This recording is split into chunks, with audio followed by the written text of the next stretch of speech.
Hello everyone, स्वागत है आपका एक और नए सेशन के अंदर। तो बच्चों, हमारा चैप्टर नंबर 8 चल रहा है, सोर्स ऑफ बिजनेस फाइनेंस, और आज फाइनली हम इस चैप्टर को कंप्लीट करने वाले हैं। तो एक गो थ्रू लगाएंगे जिसमें हम पहले देखेंगे हम क्या क्या टॉपिक पढ़ चुके हैं, और फिर देर आफ्टर आज इस चैप्टर को हम कंप्लीट कर देंगे। तो बच्चों, स्टार्ट करा था हमने बिजनेस फाइनेंस के मतलब से अलग अलग एक्टिविटी। अब तो आप बोर हो गए होगे मेरे से सुनते सुनते। वो सारी रिक्वायरमेंट ऑफ वर्ड्स जो हमको अलग अलग एक्टिविटी करने के लिए चाहिए होता है, उसे क्या बोलते हैं बच्चों? बिजनेस फाइनेंस बोलते हैं। दो तरीके से पैसा रिक्वायर होता है हमारे बिजनेस के अंदर। एक होता है हमारा फिक्स कैपिटल रिक्वायरमेंट जो फिक्स एसेट्स के लिए होता है, दूसरा होता है वर्किंग कैपिटल रिक्वायरमेंट जो डे टू डे एक्टिविटीज के लिए होता है। ये चीज तो हमने बहुत अच्छे से बच्चों पढ़ रखी है, ठीक है। डे टू डे ऑपरेशंस के लिए जो चाहिए होता है। thereafter बच्चों हमने देखा था classification of source of funds पढ़ा था, और जिसमें हमने देखा था सोल प्रोप्राइटर के लिए, पार्टनरशिप के लिए नॉर्मली दो चीजें होती हैं, या तो अपना खुद का पैसा लगाएंगे या फिर बोरो करेंगे बैंक से या फिर फाइनेंशियल इंस्टीट्यूशन से या फिर दोस्तों से। लेकिन कंपनी के केस में हम अलग अलग सोर्सेज से पैसा लेकर आ सकते हैं, और वो हमने देखा था नेक्स्ट पेज के ऊपर जो चार्ट था, ठीक है। जिसमें हमने सबसे पहले क्या देखा था, या तो आप पीरियड के बेसिस पर ला सकते हो, टाइम पीरियड के हिसाब से, जिसमें तीन तरीके से थे, शॉर्ट टर्म, मीडियम टर्म और लॉन्ग टर्म। दूसरा था हमारा ओनरशिप के बेसिस पे, इसमें था ओनर्स फंड और बोरोड फंड। और तीसरा था हमारा सोर्स ऑफ जनरेशन के बेसिस, जिसमें हमने देखा था इंटरनल सोर्सेज और एक्सटर्नल सोर्सेज। और ये चैप्टर पूरा किस पर बेस्ड है बच्चों? ओनरशिप के बेसिस पर बेस्ड है। ओनरशिप के अंदर हमने क्या देखा था? ओनर्स फंड और बोरोड फंड। फिर बच्चों हमने नेक्स्ट क्लास के अंदर क्या देखा था? ओनरशिप के बेसिस पर देखा था। सबसे पहले हमने देखा था शेयर्स। शेयर्स के अंदर हमने दो चीजें देखी थी, एक हमने देखा था इक्विटी शेयर्स, एक देखा था हमने प्रेफरेंस शेयर्स, ठीक है। उसके बाद बच्चों हमने देखा था रिटेन अर्निंग्स। उसके बाद हमने देखे थे तीन मेजर इंपॉर्टेंट कॉन्सेप्ट, जिसमें देखा था जीडीआर, एडीआर और आईडीआर, जिसमें मैंने आपको बहुत डिटेल में समझाया था कि ये आप इनडायरेक्टली किसी दूसरे देश के आप शेयर्स में पैसा लगा सकते हो, उसको हम बोलते हैं डिपॉजिटरी रिसीट्स। किसी बाहर के इंसान को अगर इंडिया के शेयर्स खरीदने हैं, या तो वो जीडीआर खरीदेगा, और अगर वो अमेरिकन पर्सन है तो वो एडीआर खरीदेगा। ऑन द अदर हैंड, अगर इंडियंस को बाहर की कंपनी के शेयर्स खरीदने हैं तो वो इनडायरेक्टली आईडीआर खरीदेगा, जिससे वो उस कंपनी के शेयर्स खरीद पाए। ये हमने देखा था। फिर thereafter बच्चों हमने नेक्स्ट क्लास के अंदर क्या देखा था? बोरोड फंड हमने स्टार्ट किया था, और इसमें हमने तीन चीजें देखी थी। सबसे पहला डिबेंचर देखा था। जैसे शेयर्स हम पब्लिक से पैसा लेते हैं, उनको ओनरशिप देते हैं, वैसे ही हम पब्लिक से जब लोन लेते हैं तो उनको क्रेडिटर बना लेते हैं, दैट इज डिबेंचर, जिसके अंदर हम पहले से एक अमाउंट फिक्स करके रखते हैं कि आपको एक फिक्स अमाउंट ऑफ इंटरेस्ट पे किया जाएगा, प्लस आपको एक पर्टिकुलर डेट के बाद आपको ये पैसा रिटर्न भी कर दिया जाएगा। इसके मेरिट्स भी देखे थे हमने, डीमेरिट्स भी देखे थे। फिर बच्चों हमने देखा था कमर्शियल बैंक के बारे में देखा था, और कमर्शियल बैंक में हमने देखा था कमर्शियल में अलग अलग तरीके से हमको क्रेडिट फैसिलिटी देता है, लोन फैसिलिटी देता है, जैसे cash credit, bank overdraft, term loan, purchase and discounting of bills and later of credit. जिसमें मैंने आपको दो चीजें बताई थी, एक मैंने आपको बताया था डिस्काउंटिंग ऑफ बिल्स, ये आप अकाउंट में सीखोगे, और लेटर ऑफ क्रेडिट ये मैंने आपको बताया था जब मैं आपको चैप्टर नंबर 11 इंटरनेशनल ट्रेड्स बताऊंगा तब आपको समझाऊंगा। अभी के लिए आपको एग्जांपल से भरटने हैं। फिर बच्चों हमने लास्ट क्लास में देखा था फाइनेंशियल इंस्टीट्यूशंस कैसे लोन डिस्ट्रीब्यूट करते हैं, उसके क्या फायदे होते हैं, उसके क्या नुकसान होते हैं। ये तो था अभी तक का हमारा जो हमने पिछली 4 क्लासेस के अंदर पढ़ा। आज जो बच्चों हम फाइनली इस चैप्टर को कंप्लीट करेंगे और बोरोड फंड को कंप्लीट करेंगे, स्टार्ट करेंगे हम पब्लिक डिपॉजिट्स के साथ, ठीक है। चलो स्टार्ट करते हैं। बिल्कुल सही बच्चों, पब्लिक डिपॉजिट्स है ना, डिबेंचर की तरह ही होते हैं। जैसे डिबेंचर में क्या होता है, पब्लिक से लोन ले रहे हैं, पब्लिक डिपॉजिट के अंदर भी हम पब्लिक से लोन ले रहे हैं। आई रिपीट, डिबेंचर में भी हम पब्लिक से लोन लेते हैं, और पब्लिक डिपॉजिट में भी पब्लिक से लोन लेते हैं। लेकिन डिफरेंस इसमें बच्चों को सिर्फ ये होता है, डिबेंचर्स को आप बेच सकते हो, ठीक है। फॉर एग्जाम्पल, मैंने एक आपकी कंपनी में शेयर्स लो सॉरी डिबेंचर्स खरीदे, और आपने मुझे डिबेंचर सर्टिफिकेट दे दिया कि आपने मेरे से पैसे लिए हैं, तो ये जो सर्टिफिकेट है मैं किसी और को बेच सकता हूं और उनसे पैसे ले सकता हूं। लेकिन पब्लिक डिपॉजिट के केस में ऐसा नहीं होता। मैंने आपकी कंपनी में पैसे लगा दिए, बस आप ही मुझे रीपे करोगे, ठीक है। सिर्फ स्लाइटली से इतना सा ही डिफरेंस है बच्चों। रीड करेंगे और अच्छे से समझेंगे, बहुत इजीली हमारा टॉपिक कंप्लीट भी हो जाएगा, ठीक है। तो बच्चों क्या दे रखा पब्लिक डिपॉजिट्स के बारे में, जरा रीड करेंगे। द डिपॉजिट्स, मैं इसको जूम कर देता हूं जिससे आपको और अच्छे से क्लियर नजर आए। The deposit that are raised by organization directly from public are known as public deposit. ठीक है, ये चीज क्लियर हो गया। The rate of interest on public deposit are usually higher than that offered on bank deposits. ठीक है, आप public से कह रहे हो कि आप आओ हमारी कंपनी में पैसा लगाओ, ठीक है। तो कंपनी बोलेगी आप हमको क्या फायदा देने वाले हो, तो कहते हैं हम आपको ज्यादा इंटरेस्ट देंगे। ठीक है, बैंक जितना आपको इंटरेस्ट देगा हम आपको उससे ज्यादा इंटरेस्ट देंगे, इसलिए आप हमारे यहां पैसा लगाओ ना कि बैंक में जमा कराओ। ये आपको चीज समझ आ रही है? क्योंकि एज अ इन्वेस्टर आप भी यही चीज में ध्यान रखोगे, आपको फायदा कहां पहुंच रहा है, आपको कहां फायदा मिल रहा है। आपको अगर बैंक में फायदा मिल रहा है तो आप बैंक में पैसा लगाओगे, और आपको कोई कंपनी में पैसा मिल रहा है तो आप कंपनी में पैसा लगाओगे, जहां आपको ज्यादा इंटरेस्ट मिलेगा आप वहीं तो पैसा लगाओगे। तो इसलिए यहां पर बोला है जो पब्लिक डिपॉजिट पे जो कंपनी इंटरेस्ट देती है वो बैंक इंटरेस्ट से ज्यादा होता है, तभी तो लोग उस कंपनी में पैसा लगा रहे हैं। आगे देखो क्या लिखा हुआ है, public deposit can take care of both medium and short term financial requirement of a business. ठीक है, तो आप पब्लिक डिपॉजिट के अंदर दो तरीके से पैसा रेज कर सकते हो, या तो शॉर्ट टर्म के लिए 1 साल तक के लिए, या फिर आप के लिए मीडियम टर्म मतलब 1 साल से 5 साल तक के लिए पैसा रेज कर सकते हो।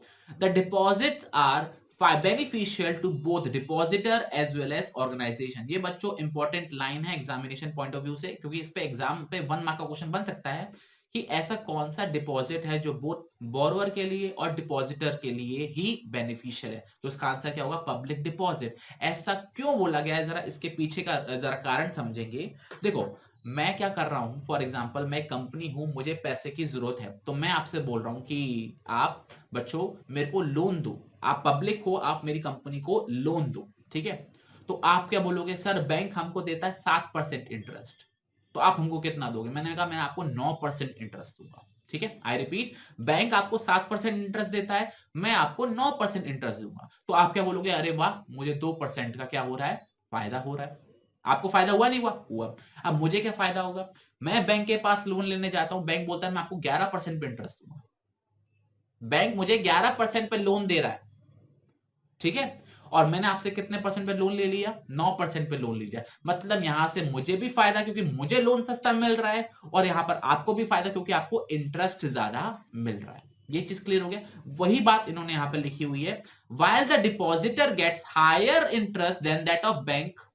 ये चीज क्लियर हो गया? आपको इंटरेस्ट ज्यादा मिल रहा है, जितना बैंक देता है उससे मैं ज्यादा आपको इंटरेस्ट दे रहा हूं। ऑन द अदर हैंड मुझे लोन सस्ता मिल रहा है, अगर मैं बैंक से लोन लेने जाऊंगा तो मुझे 11% 12% पे लोन मिलेगा, लेकिन आपने मुझे 9% पे आपने मेरे को लोन दे दिया।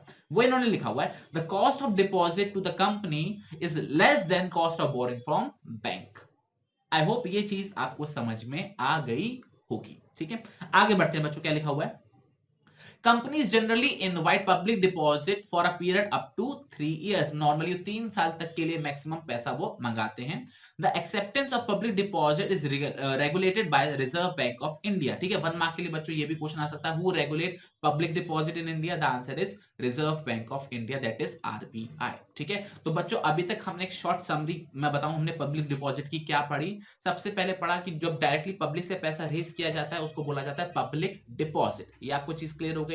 ये यहाँ पर जो इंटरेस्ट होता है वो बैंक इंटरेस्ट से ज्यादा आपको पे किया जाता है, पब्लिक को डिपॉजिट पे किया जाता है। ठीक है, यहाँ पर शॉर्ट टर्म मीडियम टर्म की रिक्वायरमेंट होती है। यहाँ पर बोरोअर को, कंपनी को भी फायदा है क्योंकि उसका सस्ता लोन मिल रहा है, और यहाँ पे डिपॉजिटर को मतलब आप पब्लिक को भी फायदा है क्योंकि आपको बैंक से ज्यादा इंटरेस्ट मिल जाएगा। इसका मैंने आपको एग्जांपल दे दिया। एग्जांपल में एक बार फिर से रिपीट कर देता हूं, आप बैंक के पास जाओगे, बैंक बोलेगा कि हम आपको 7% इंटरेस्ट देंगे, और आप मेरे पास आते हो तो मैं आपको बोल रहा हूं कि मैं आपको 9% इंटरेस्ट दूंगा, तो आप किसके पास पैसा जमा कराओगे? आप मेरे पास पैसा जमा कराओगे, क्योंकि मैं आपको बैंक से 2% इंटरेस्ट ज्यादा दे रहा हूं। ये चीज क्लियर हो गई?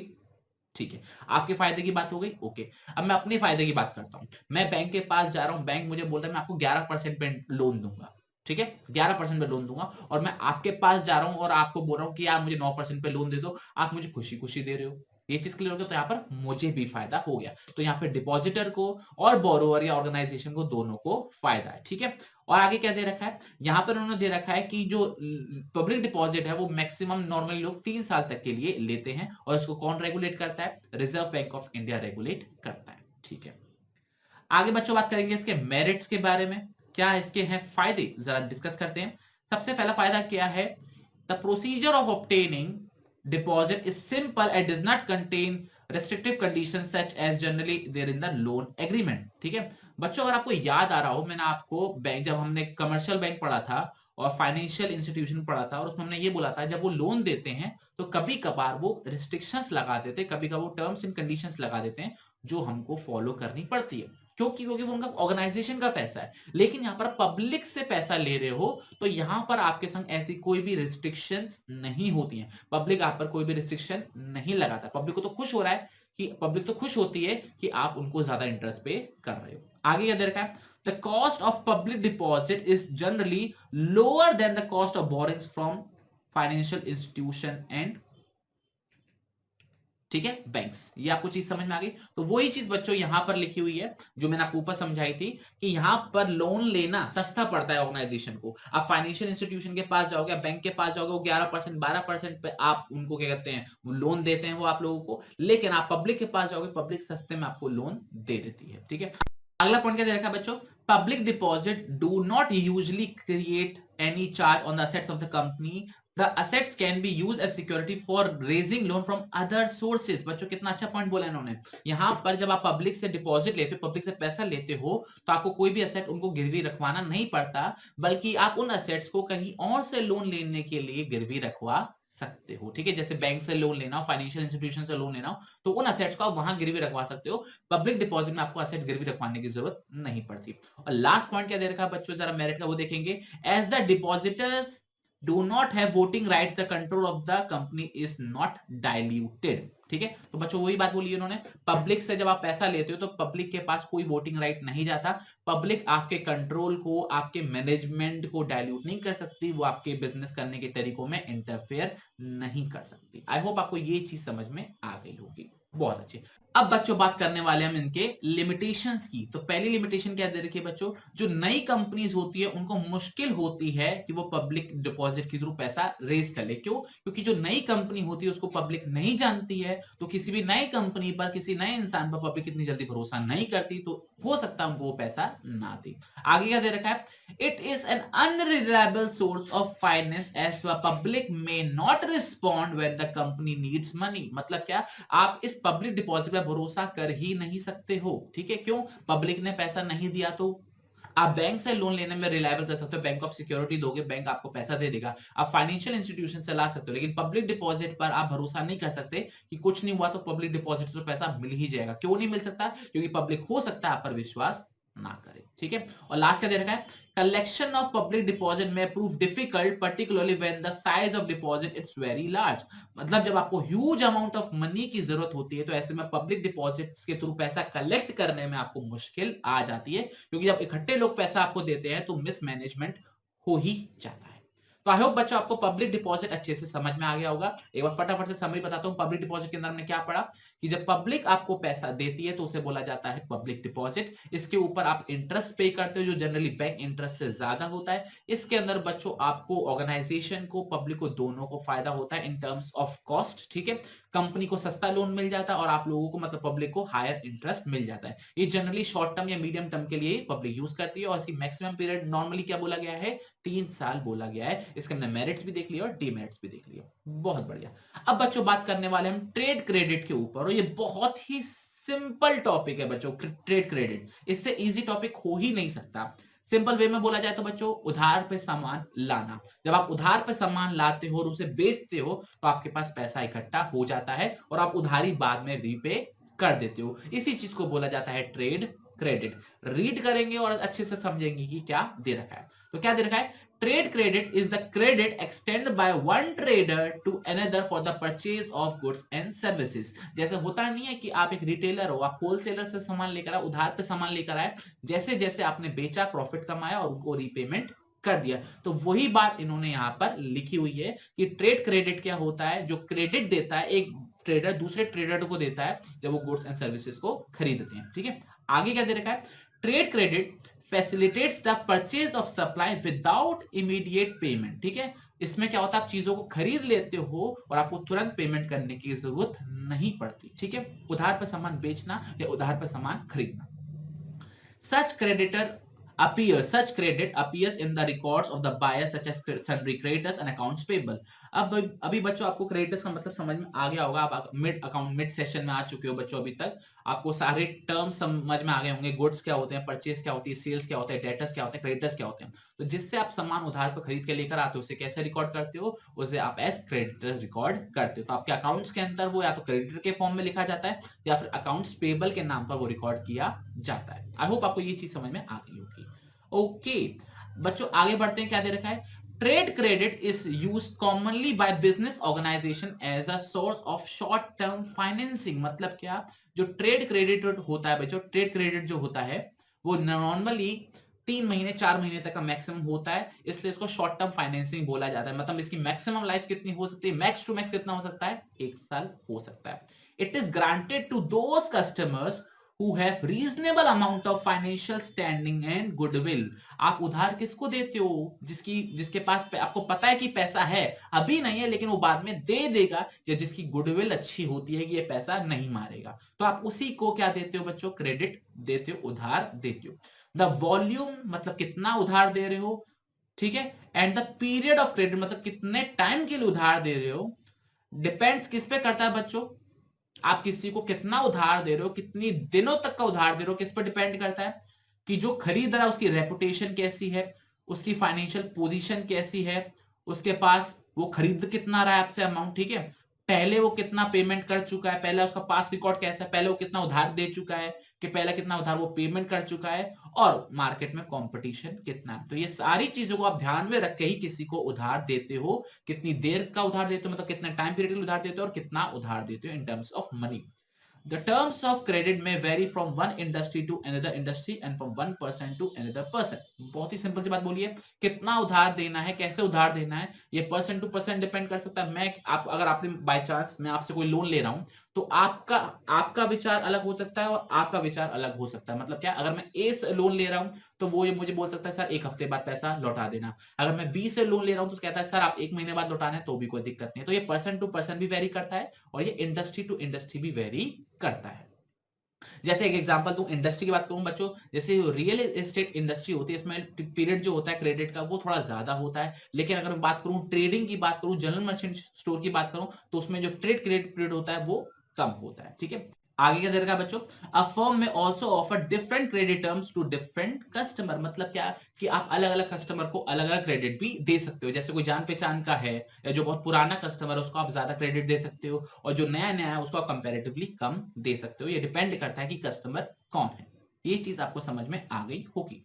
अब बच्चों बात करते हैं इसके मेरिट्स के बारे में कि ट्रेड क्रेडिट लेने के फायदे क्या क्या होते हैं। सबसे पहला, ये कन्वीनियंट होता है और कंटिन्यूस होता है। मतलब क्या, जब मन में आए आप तब उधार ले सकते हो। आगे क्या दे रखा है, ट्रेड क्रेडिट में भी readily available in case credit worthiness of the customer is known to the seller. मतलब आपको तुरंत लोन मिल जाएगा, लेकिन बस आपको पता हो कि सेलर वाले को आपके बारे में पता हो कि हाँ आप पैसा लौटा दोगे, आप पैसा नहीं मारोगे। ठीक है, तो क्रेडिट वर्दिनेस अगर आपके सेलर को आपकी पता है तो वो आपको आसानी से लोन दे देगा, आपको आसानी से उधार पे सामान दे देगा।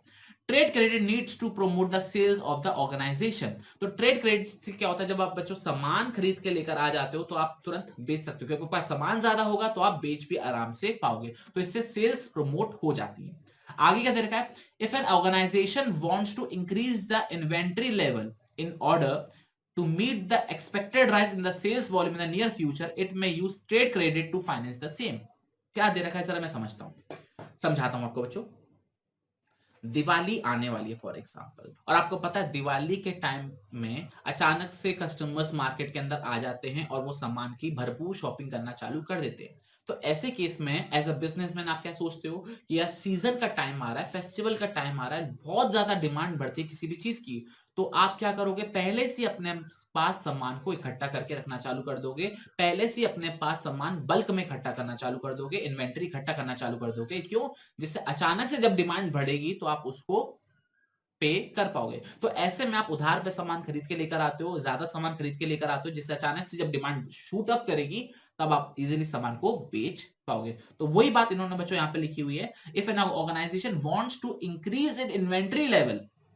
ठीक है, अगर आपको अपना इन्वेंटरी अपना स्टॉक इंक्रीज करना है, क्यों इंक्रीज करना है, to meet the expected rise in the sales volume in the near future, क्योंकि आपको पता है कि आगे चल के सेल्स वॉल्यूम इंक्रीज होगी जस्ट बिकॉज डिमांड आएगा फेस्टिवल की वजह से, आप ट्रेड क्रेडिट को यूज कर सकते हो जिससे आप वो सामान उधार पर ला सको। ये चीज समझ में आ गई? ओके। आगे क्या दे रखा बच्चों? It does not create any charge on the assets of the firm while providing funds, मतलब जब आप उधार पे सामान खरीद के लेकर आते हो ऐसे में कोई भी एसेट्स आपको गिरवी रखवाना नहीं पड़ता। तो ये इसके कुछ फायदे हैं। पहला कन्वीनियंट है, कंटिन्यूअस है। दूसरा, अगर आप अच्छी क्रेडिट वर्दीनेस है तो आपको इजीली लोन मिल जाता है, ठीक है। इसके अलावा आपकी सेल्स प्रमोट हो जाती है, आपको पता है कि आगे चल के सेल्स बढ़ने वाली है तो आप उधार पर सामान ज्यादा खरीद के लेकर आ सकते हो और इसमें कोई भी एसेट्स को गिरवी रखवाना नहीं पड़ता। अब बच्चों बात करेंगे इनकी कमियों के बारे में कि ट्रेड क्रेडिट की लिमिटेशन क्या है। सबसे पहला, इंडल्ज इन ओवर ट्रेडिंग। जब आपको पता है कि आपको उधार मिल जाता है और आसानी से मिल जाता है तो ऐसे ना हो कि आप ज्यादा सामान खरीद लो और आगे चल के रिस्क ये आ जाए कि आप सामान को बेच ही ना पाओ, कि सामने वाला तो आपको उधार पे सामान दे देगा क्योंकि उसका तो बिक रहा है ना, वो तो फिर बाद में आपसे पैसे लेगा, लेकिन आपका सामान नहीं बिका तो दिक्कत में आ जाओगे। तो इसलिए उन्होंने बोला है कि जब इजीली और फ्लेक्सिबल ट्रेड क्रेडिट मिल जाता है तो ऐसे में फर्म ओवर ट्रेड करना चालू कर देता है, ज्यादा सामान खरीदना चालू कर देता है जस्ट बिकॉज वो ये सोचता है कि मैं ज्यादा सामान बेचूंगा, और ऐसे में वो रिस्क की सिचुएशन में आ जाता है और ओवर ट्रेडिंग करना चालू कर देता है। आगे देखा, only limited amount of funds can be generated to trade credit, ठीक है। ट्रेड क्रेडिट की भी एक लिमिट होती है, ठीक है ना। आप बहुत ज्यादा पैसा इससे नहीं निकाल सकते, उधार पर सामान नहीं ला सकते, लिमिटेड अमाउंट ही ला सकते हो। और लास्ट क्या देखा है, it is generally a costly source of funds as compare to most of the source of raising money, मतलब ये थोड़ा सा महंगा आपको पड़ जाता है। आई होप ये आपको ट्रेड क्रेडिट बहुत अच्छे से समझ में आ गया होगा। बहुत ही सिंपल टॉपिक था और बहुत ही इजी टॉपिक था। सिंपल वे में आप उधार पे सामान खरीद के लेकर आ रहे हो, उसे बेच रहे हो, प्रॉफिट कमा रहे हो, ठीक है। ये नॉर्मली कितने टाइम के लिए होता है? शॉर्ट टर्म के लिए होता है, मतलब मैक्सिमम एक साल। मैक्सिमम एक साल तो मैंने बहुत ज्यादा बोल दिया, लेकिन ये जनरली 3-4 महीने का ही होता है। इंडस्ट्री टू इंडस्ट्री इसका क्रेडिट पीरियड वेरी कर सकता है। और सबसे इंपॉर्टेंट बात जो यहाँ पे इन्होंने ये लिखी है कि कितना उधार देना, मतलब वॉल्यूम ऑफ कहते हैं लोन, ठीक है। और दूसरा, पीरियड ऑफ लोन, कितने टाइम के लिए आपको उधार देना है, वो किस पर डिपेंड करता है। सबसे पहला कि आपका पास रिकॉर्ड कितना है, कि आपने पहले कितनी उधारी ली है, पहले कैसे रिपेमेंट किया था आपने, आपकी गुडविल कितनी अच्छी है, आपकी फाइनेंशियल पोजीशन कितनी अच्छी है, ये सारी चीजें चेक करी जाती हैं while giving a trade credit. I hope ये आपको चीज समझ में आ गई होगी।